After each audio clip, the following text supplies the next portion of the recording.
Okay, so continuing the 12 Days of Christmas, I wanted to talk about vintage books. Now, some of these are so easy to find. You can just go to thrift shops and you can get them for as little as like under $1.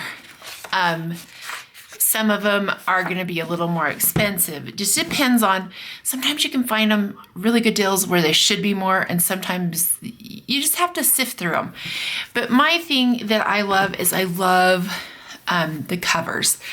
And then also patina pages. So where you see this edge, and I just think they're beautiful, and I think they're fun to play with and create on, and a lot of times they're cheaper than buying an art journal, in my opinion. So, and I like to watercolor, test the pages, see if the pages take watercolor, and if they do, then I just use them directly like this, and I watercolor in them.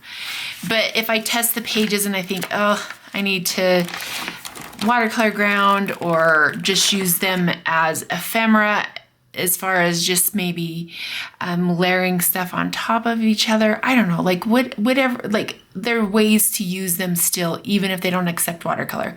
I have severe skin allergy, and so I don't paint with acrylic very often, just because you can even see from my hands, like they're constantly, they struggle. Let's just put it that way. So I tend to only use watercolor. So I have to get creative if I want to use them and they don't accept watercolor. So I can put watercolor ground on them, like I said, or I could stencil on them. I can do a couple other things where I can protect my skin. If I glove up, I can use acrylic, and any book you grab will use acrylic. But anyways, so I just think they're fun. I think they're interesting to find. So I think these two are French. I think these two are French books. This one's Italian. And this one doesn't have a great cover like this, but it's still a really cool cover.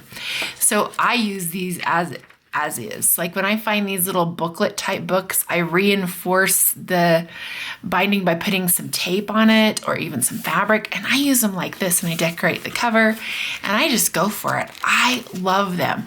And they're thin enough that whenever I make them a little bulky, they're not going to split and break. Whenever they're like this and you do that, it makes it a little more difficult. But when they're little, it's so easy just to work right out of these books. So this would be one of my number one Christmas suggestions.